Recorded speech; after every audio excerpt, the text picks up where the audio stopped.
CBS presents Intrigue. Tales of espionage, manhunt, and high adventure. With Vincent Price as this evening's star.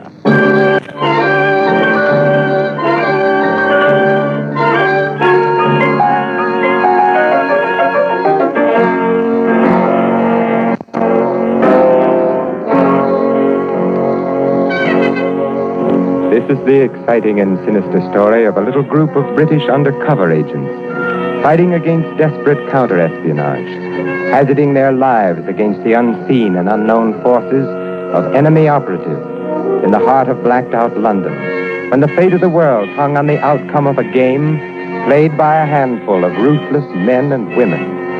Come with us once again on a journey into the shadowy, uneasy, fascinating land of intrigue.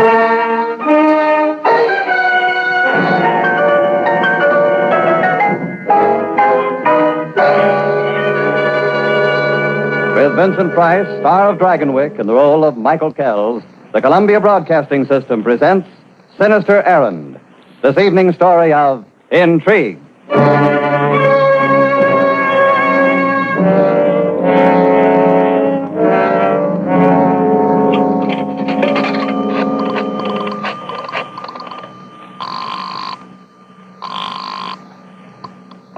Collison speaking. Jock, it's Michael Kells. I know it. I just got off the boat train. Shall I come round to your office? By no means. Take a cab at the first stand, third in the rank. Tell the driver Mulberry Street. If it's the right man, he won't ask the number. He'll know where to drive you. Now, look here, Jock. You aren't starting me off on another job so soon, are you? You guessed it, lad. And we'll contact you from now on. Don't telephone me again under any circumstances. Wait a moment, Jock. What's up? Who's my contact?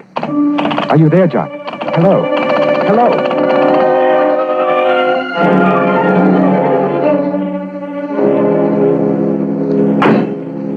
Where to, sir? Mulberry Street.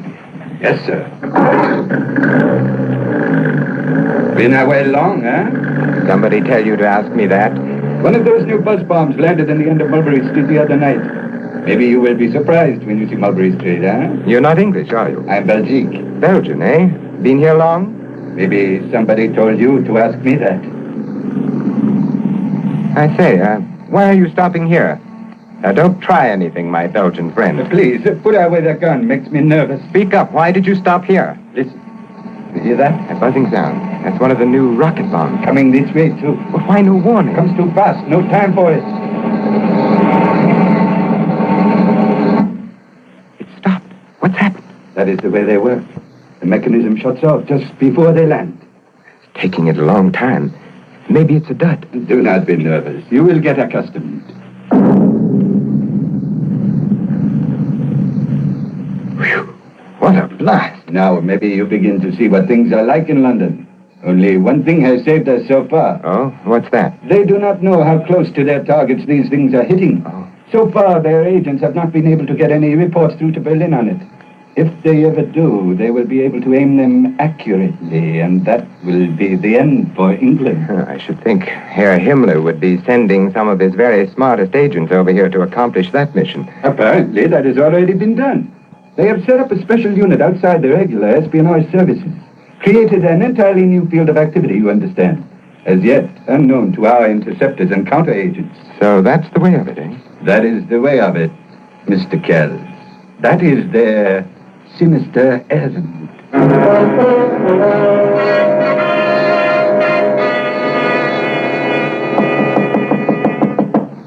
Who is it? The waiter, sir. Your coffee, sir. Oh, thank you. Put it down there anywhere. Yes, sir. Unpack your bag, sir. Later on, if you like. You came in so late and just after the buzz bomb hit. With all the excitement, I'm afraid we've rather neglected you. Know where it hit? If I did, I wouldn't say, sir. Good for you. I brought you the breakfast menu, sir. Have a look, sir. This item, for instance, chef recommends it. Oh, yes. Well, sir? Tell your chef I'll try that item.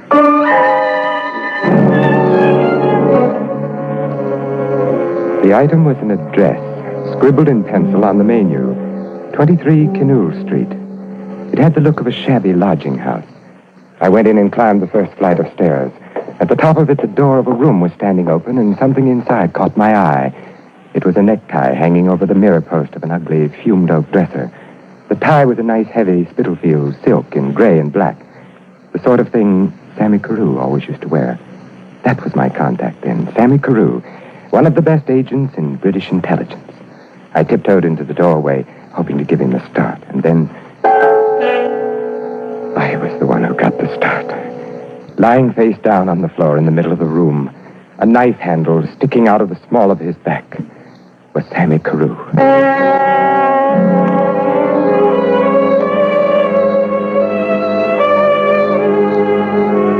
I took a quick look around the room. Sammy's clothes were scattered about in utter confusion, pockets cut, linings ripped out. The mattress on the bed had been ripped open and disemboweled. A few feathers from the pillows still floated in the air. Then I noticed a peculiar thing. A trail of blood led from the bed to the place where Sammy had fallen. And a few inches from his outstretched hand, there was a bowl, heaped high with feathers. I picked it up and examined it. Nothing there, just a heap of feathers. Suddenly, I heard a step behind me and wheeled around.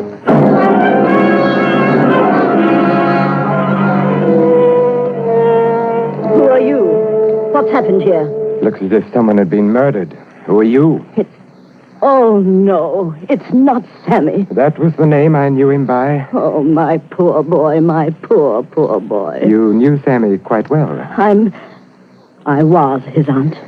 Sammy's aunt was 5 feet 3 inches tall with gray hair. You're about 5 feet 7 with red hair. Bad guess, my boy. I'm 5'4" and my hair is dyed. And people have been known to have more than one aunt. Sammy never mentioned having another aunt. Probably because I've spent so much time on the continent. I'm in the theater, you see. What theater of operations would that be, Auntie? Or would you rather not say? Oh, good heavens, I'm not ashamed of it. I do a turn in music hall. My stage name is Madeleine Leclerc. Which reminds me, I shall have to be getting along to the theater now. In spite of this tragic affair, the show must go on, you know. I'll tag along if you don't mind, Auntie. I'd like to see your act. Oh, but this terrible thing here. Won't the police have to be called? Auntie, I'm no more anxious to answer questions for the police than you are. Sammy's dead. It can't be helped. So on with the show.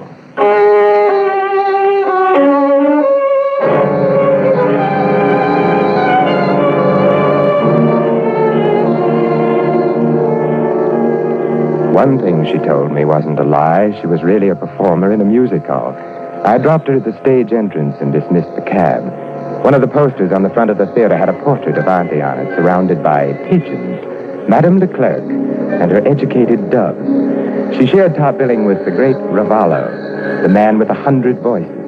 The matinee was sold out completely, an escape for a war-wearied London. I started walking up the street toward the corner, taking my time, and then I saw something that made me walk faster. It was the sign that hung over the entrance to the corner pub. The name was The Heap of Feathers. When Sammy arranged that heap of feathers in the bowl before he died, he must have meant to steer me to this place. I walked into the saloon bar of the Heap of Feathers and looked around. Omelette, please, sir. Whiskey or bitters? Whiskey, if you please. Yes, sir. Neat, sir? Thank you. Tell me, have you seen a chap in here lately, Sammy Carew? Carew? Oh, I've seen him today, sir. Well, thank you anyway. Excuse me. I might be able to help you, sir. I am the great Ravello. Oh, yes, I know. I recognized you from the poster in front of the theater. You know Sammy? Only casually. He's the nephew of the woman who does the turn just after mine. Did you talk to her this afternoon? No. I did an impersonation of her doves, and she didn't like it. Oh, you do bird calls as well as ventriloquism. Not ventriloquism, my dear fellow. Impersonations. There isn't a man who figures in the news today whom I cannot imitate in voice. Well, that's very interesting. But look here, you said you might be able to help me about Sammy Carew. Oh, yes. He was in here last evening. He left with Janine. Janine? Who's Janine? Who's your nanny? It's plain to see you don't know this neighborhood very well. Do you know where she lives? There at the street. Number 16.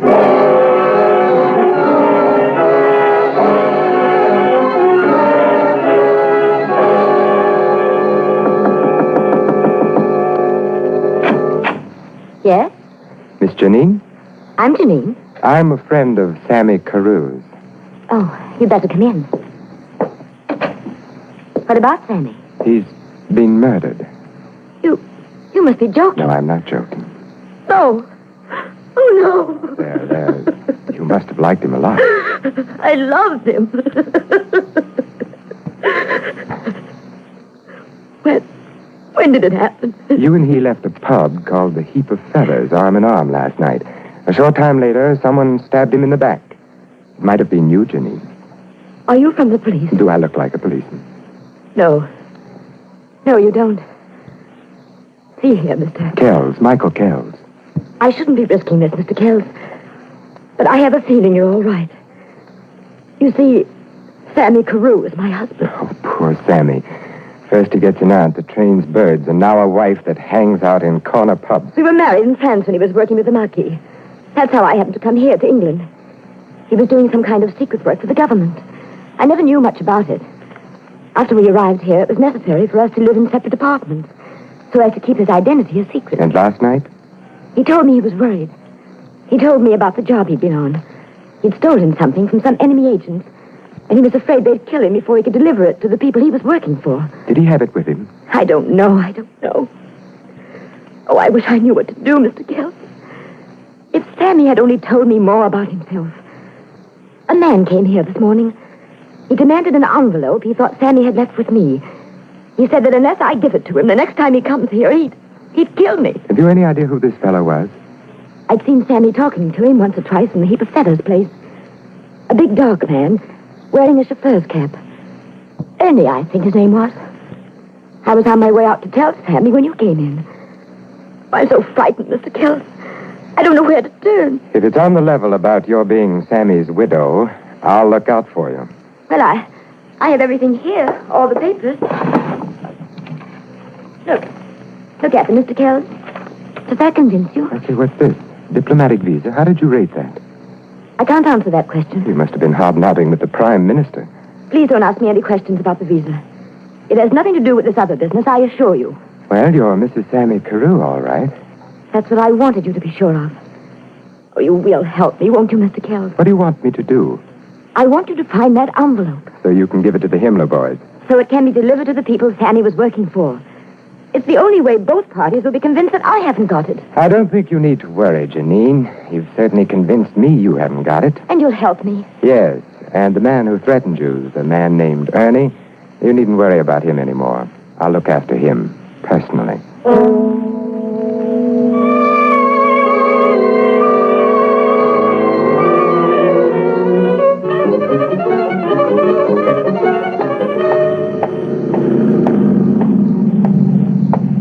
Sir? Oh, it's you again. Who hired you to shadow me, anyway? Ernie Guelbada is his own boss. Get in, my friend. I will drive you home. She is attractive, this shining girl, huh? Very. I would like to point out, my friend, that espionage business is nothing but misunderstandings in love affairs. Look here.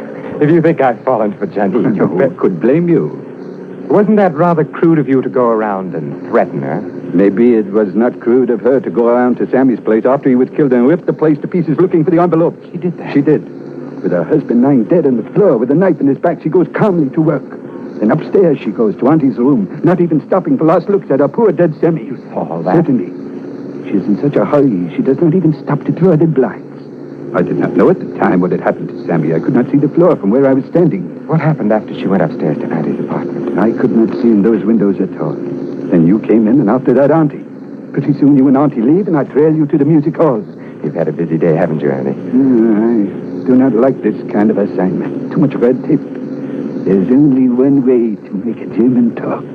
The same methods they use. Blow torches, rubber hose, hot spikes under the fingernails. I'd say you're a bloodthirsty chap, aren't you?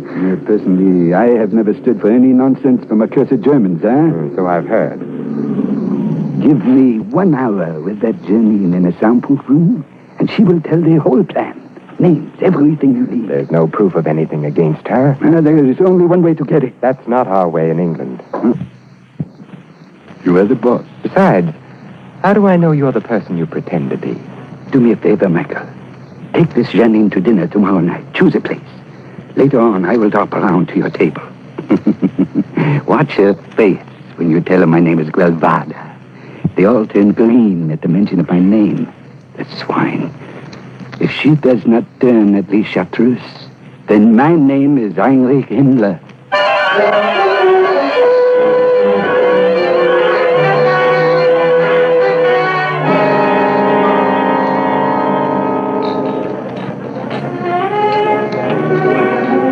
Sammy. To Sammy. Rest his brave soul. By the way, Janine, you got that chap with the chauffeur's cap all wrong. He's one of our men. But how could he be? I told you he threatened me. Oh, he realizes his mistake now and wants to apologize. I asked him to join us here later on. Are you sure we're talking about the same person? Of course. Ernie Guelvada. Oh, dear. Now look what I've done. I spilled that drink all over my skirt. I'll have to go and... Spilled it? The glass was empty. There's no damage at all. What's the matter, Janine? You're trembling. Well, I just happened to remember a telephone call I must I'll make. have the waiter bring a phone over to our table. Waiter? Yes, sir? Bring a telephone. Mademoiselle wants to make a call. Yes, sir. Right away, sir. Michael, old friend, I trust I am not late. Just on time.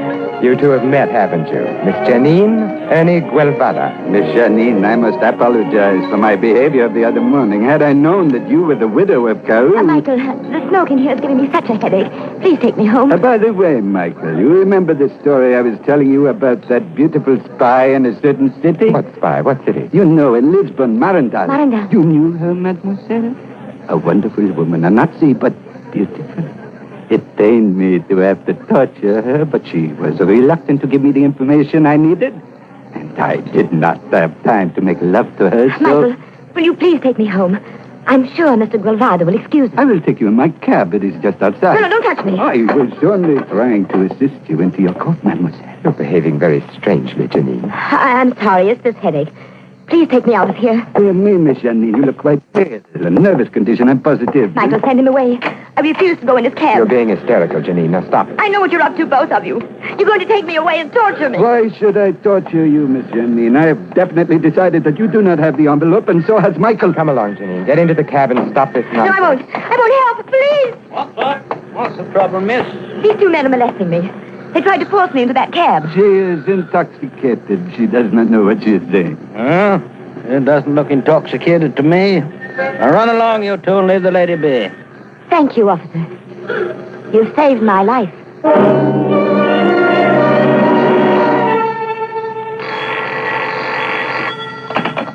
Yes? Michael, this is Collison. Jock, thank heaven you called at last. Just about everything's gone wrong this past 24 hours. I know. You got me in a deal of trouble, too. How's that? One moment, please. Is Downing Street still on the wire? Yes, Major Collison. Put it on to this outside connection. Michael, are you still there? Yes, Jock. I'm going to let you talk to him directly, Michael. Talk to whom directly? You'll recognize his voice.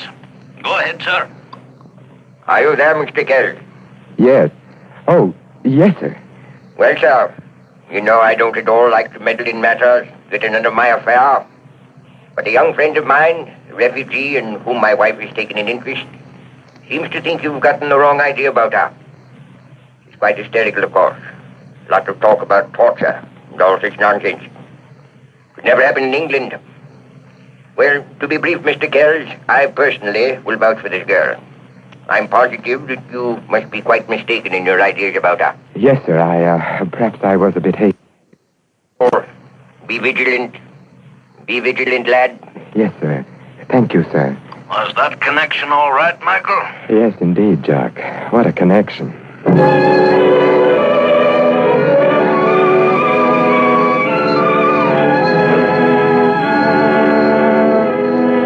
The next morning, while I was having coffee, Ernie Guelvada brought up a letter from Collison. It was a detailed breakdown of my assignment.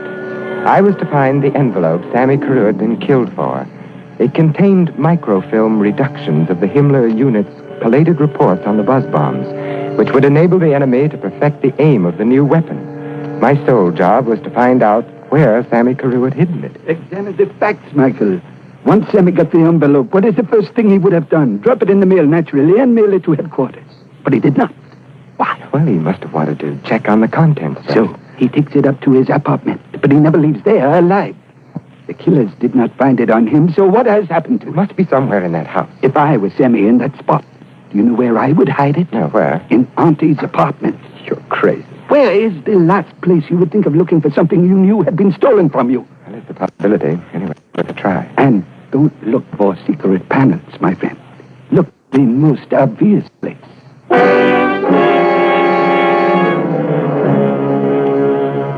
After Auntie had left for the theater that afternoon, I let myself into the Canule Street house and went straight up to her apartment. The first thing that hit my eye was a framed photograph of Auntie herself, in a silver frame on the mantelpiece. The face in the picture was grinning at me with that try-and-catch-me expression of hers. I picked it up to turn it to the wall. The hasp on the back of it fell out, and the glass and backing of the frame dropped on the floor. I bent to pick up the pieces, and then I saw it. It was the envelope Sammy was killed for.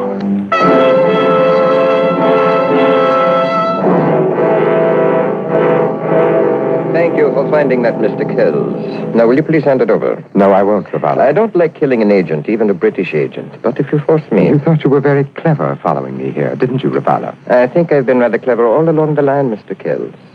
When I telephoned you and impersonated your Chief Collison and his Chief Churchill, I kept you off one of my best agents for 3 valuable days. Dear Janine. The envelope, Mr. Kells. I'm getting impatient. This gun might go off in spite of myself. You're very amusing, Ravala. Very amusing indeed. Well, I wanted you to follow me here. I left a trail deliberately. And Ernie Guevara followed you every step of the way. He's standing behind you now, and he's got a gun, too. My dear Kells, did you really think I would fall for that old trick? I must be slipping. Everybody used to be frightened of me. Guevara! Yes, it is I, Ravallo. I will take the gun now. Guevara, listen. I was only doing my job. I know nothing. See, Michael, how green they turn at the sight of me? You wouldn't dare to torture me. They would never permit such methods here in England. I just looked over the cellar under the theater. Very well constructed. Absolutely soundproof. What do you want me to do? Tell him what to do, Mike. Yes, tell me what to do. Pick up that telephone, Ravala. Do what Mr. Kells tells you to do. Now, then, Ravala, here's your chance to give a real performance. And you're so good at imitating voices. Let's hear you give an impersonation of your chief. You're going to phone every member of your special unit. And in his voice, you're going to call them together for a special emergency conference. Where? Where shall I tell him to come? Here, at midnight. The meeting will be held in that soundproof basement.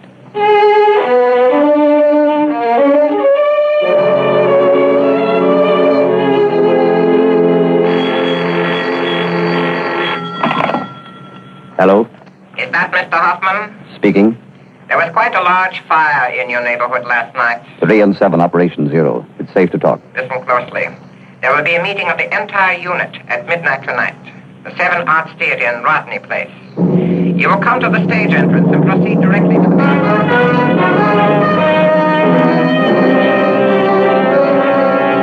7 Arts Theater in Rodney Place, midnight. I'll be there. Midnight, Rodney Place. I will inform my husband. Rodney Place near Mulberry, midnight. A special directive from the theater? It was the chief's voice, unmistakable. Rodney Place. 7 Arts Theater. Midnight. Brilliant piece of work, Michael. Brilliant. Decoyed them all into the cellar and locked them up there. All except one, Jock. Which one is that? A girl named Janine, a special operative who entered England on a diplomatic visa issued by a neutral power. Well, I shan't worry about one getting away. We got the documents and we've broken the unit. And now I'd best call Scotland Yard and have your prisoners brought in from Rodney Place. Well, that can be done at your leisure. There's only one exit, an iron door, triple bolted on the outside. They couldn't even get out with a blowtorch. Good. We'll let them stew for a while. 1 o'clock. Time for tonight's buzz bomb. What's their target tonight? Your hotel in Mulberry Street. We'll see how close they come to it. There it is now. Right on time.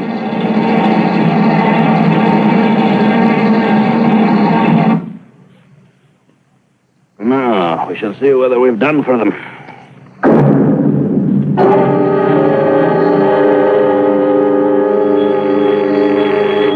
Yes? What did it hit? Excellent. That will be all. Good night. Well, Michael, it's safe for you to go home now. It fell quite a way short of its target. Mind if I ask where it did hit? Oh, Rodney Place. Just an old theater called the 7 Arts.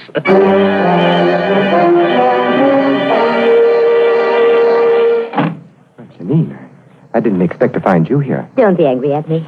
I didn't dare come in the front way. That man was following me. Ernie? He's absolutely mad. He's convinced that I'm one of that group of spies and nothing will dissuade him. How did you get into my room? I used Sammy's bunch of keys.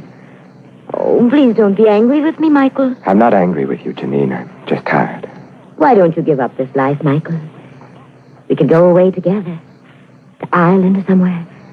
Just you and I. I'd like that, Janine. I knew the moment you first came to see me at Verity Street. That you were the only one who could ever take Sammy's place. Looking out for replacements rather soon, aren't you, darling? In wartime, everything gets over faster. Life, love, hatred, grief, everything. What do you want, Janine? You. Like this? My darling. I had to come back to you. You knew I would, didn't you? I hoped you would. We'll be so happy together. There's only one thing standing in the way of it, darling. What, Michael? What is it? I don't mind your being an enemy agent. You've taken the same chances and done the same work we all have to do. Then what do you mind, Michael? I mind the way you stabbed Sammy Carew in the back. That's what I mind. He loved you and trusted you, and you stabbed him in the back. He refused to understand anything. It angered him that I had powerful protection in this country. He kept on trying to interfere. Yes, that famous voice on the telephone must have served you well till Sammy found his way to that music hall and heard the great Ravallo imitating the same voice on the stage. I should have known my trick wouldn't work on you, Janine. Having used Signor Ravallo's talents yourself, you weren't taken in by his impersonation of your chief, were you? Ravallo and I used the voice trick on many a job. Do you blame me for not falling into your trap? I told you I only blame you for one thing. You'll forget that in time. You'll come to understand why it had to be. Yes, you're right. I'll forget it in time, Janine. Let's drink to it, Michael. Let's drink to us. All right, darling. The bottle's over there. I have to make a call. Get me Collison. Who are you calling? Jock, it's Michael Kells. I've got the missing member of the unit. She's here in my room now. Better send someone over. No, Jock. Just tired. Good night. Well, I did my best. I didn't think I'd be able to talk you out of it. We'll have that drink now, Janine. We'll drink to Sammy.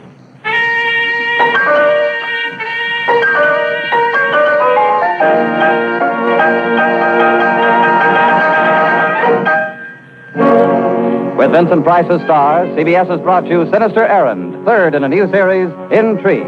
Now here is Mr. Price. Thank you. I've enjoyed being with you this evening on Intrigue.